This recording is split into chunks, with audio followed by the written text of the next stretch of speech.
Happy Navratri आप सभी को। आज नवरात्रि का पहला दिन है।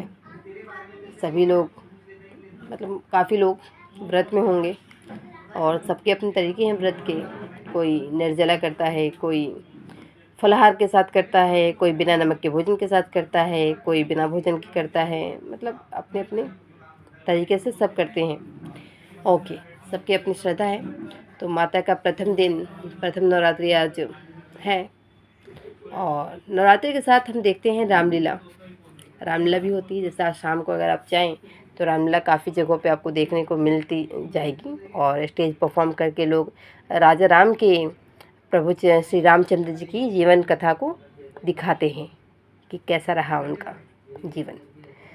राम जैसे कि हमें पता है कि राजा दशरथ को कोई भी पुत्र ना होने के कारण, कोई संतान ना होने के कारण वो बहुत चिंतित थे और ऋषियों द्वारा परामर्श जब दिया गया कि वो यज्ञ करवाएं, पुत्र संतान प्राप्ति का यज्ञ, तो यज्ञ उन्होंने करवाया ऋषियों द्वारा और उन्हें प्राप्त हुआ पुत्र। वो भी 1-2 पुत्र नहीं, 4 पुत्र उन्हें 3 रानियों से प्राप्त हुए। तो इन चारों पुत्र में सर्वश्रेष्ठ पुत्र थे राम। ये नाम सुनकर ही जो सुकून और शांति मिलती है ना। राम ने खुद भी कहा था कि आने वाले समय में मुझसे बड़ा मेरा नाम होगा।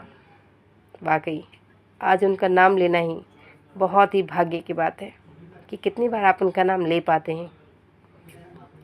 तो राम के जीवन से अगर हम देखें तो बहुत कुछ अनगिनत चीज़ें हम सीख सकते हैं। और राम का जो कैरेक्टर था उसे गिनाना तो खैर हम सामान्य इंसानों की बात नहीं है, बस की बात नहीं है। लेकिन जब कुछ विशेषताएं जैसे कि व्यवहारिक रूप में जो राम की चीज़ें थीं उसे आज हम थोड़ा गौर से जानेंगे। राम सबसे हंसते मुस्कुराते मिलते थे। उनके चेहरे पे कोई भी सिकन नहीं होता था, चाहे मन की व्यवस्था कैसे भी हो, लेकिन चेहरे पर हमेशा एक मुस्कुराहट होती थी। लोगों के नामों को याद रखते थे, उन्हें उन्हीं नाम से संबोधित करते थे। उन्हें कोई उपनाम नहीं देते थे जैसे कि हम आजकल दे देते हैं। उनका जो रियल नाम था, जो वास्तविक नाम था, उसी से संबोधित किया जाता था उनको। और दूसरों की बातों पर ध्यान और धीरज से सुनते थे।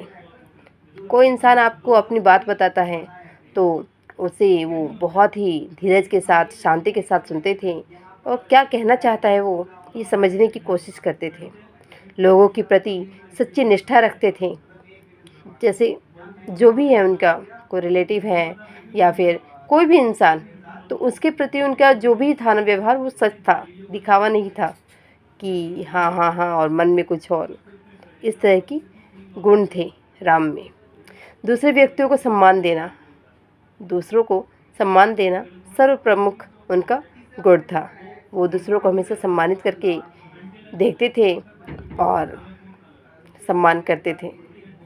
किसी को अपने विचार मनवाने के लिए तर्क और विवाद का सहारा नहीं लेते थे, जैसा कि हम आज करते हैं। थोड़ा सा बात उठता नहीं, हम विवादों में फंस जाते हैं। तर्क वितर्क देकर अपनी ही बात को सही मनवाने की कोशिश करते हैं। ये आज की हमारी खासियत हो गई है, बट राम जी के साथ ऐसा नहीं था। उच्च आदर्श व सिद्धांतों का पालन करते थे। हर कठिनाइयों को सहन करने के लिए तैयार रहते थे। जैसे कि हम सब जानते हैं उनकी ज़िंदगी में कितनी कठिनाइयाँ आईं, चाहे घर हो या वन हो, हर जगह वो सभी कठिनाइयों का सामना बहुत ही उसी उत्साह के साथ करते थे। जब मानो खुशी हो, उसी खुशी के साथ कठिनाइयों का भी वो सामना करते थे। दूसरों की भावनाओं और विचारों के प्रति सच्ची सहानुभूति करना। कोई अपना दुख दर्द उनको बताता था, कष्ट बताता था, तो ये नहीं कि सिर्फ दिखावे के लिए इमोशन दिखा रहे हैं, नहीं, वो फील करते थे उनकी बातों को कि वाकई में उनके साथ क्या हो रहा है। दूसरे की दृष्टि में घटनाओं वस्तुओं को देखने का प्रयास करना। कोई अपना एक्सपीरियंस अगर शेयर करता है कि मेरे साथ ऐसा हुआ है, तो उसकी जगह पे खुद को रख कर सोचना कि वाकई ऐसा हुआ है इसके साथ, ये सिर्फ मनगढ़ंत कहानियाँ नहीं हैं। अपनी गलतियों को शीघ्र स्वीकार करना। इंसान, क्योंकि वो भी इंसान रूप में जन्मे थे, तो वो मानते थे कि मुझसे भी गलतियाँ हो सकती हैं और उन गलतियों को वो शीघ्र स्वीकार कर लेते थे। इंसान तो गलतियों का पुतला है, वो तो खैर भगवान थे, बट फिर भी इंसानी रूप में उन्होंने अपनी गलती हुई हो ना हुई हो फिर भी वो स्वीकार करते थे। अपनी दूसरों व्यक्तियों के विचारों को के प्रति आदर की भावना होना दूसरा व्यक्ति जब अपने विचारों को प्रकट करता है तो ये नहीं कि उनके विचारों को दबाना और नहीं ये गलत है या मेरे विचार सही हैं, इस तरह की चीज़ें करना। तो ये काफ़ी कुछ गुण थे जो कि राम के थे। राम के जो गुण हैं वो आज हम में से किसी में नहीं है शायद। बड़े बड़े ऋषि मुनि आज जैसे लोग कथा कहते हैं, ऋषि भी नाम के ही आजकल साधु संत हैं। तो ये कुछ राम के गुण थे और कोशिश करना चाहिए कि इसमें से कुछ गुण हमारे अंदर हों। लेकिन राम के जन्म से हर घर में एक चीज़ राम का नाम पर सुनाई देता है, बड़ा बेटा। बड़ा जन्म लेना ही राम हो गया है। आज के समय की यही सच्चाई है। घर में बड़ा बेटा आ गया तो वो राम हो गया, उसकी बीवी आ गई वो सीता हो गई। बाकी गुणों को तो लोग ताखे पर टांग दिए हैं। बाकी गुण जरूरी नहीं है राम होने के लिए। उनका बस यही मानना है कि घर में बड़ा बेटा आ गया तो वो राम हो गया। नहीं, राम के अनगिनत गुण थे जिसको बड़ा होने से नहीं, अगर छोटे में भी ये गुण है तो वो राम के बराबर है।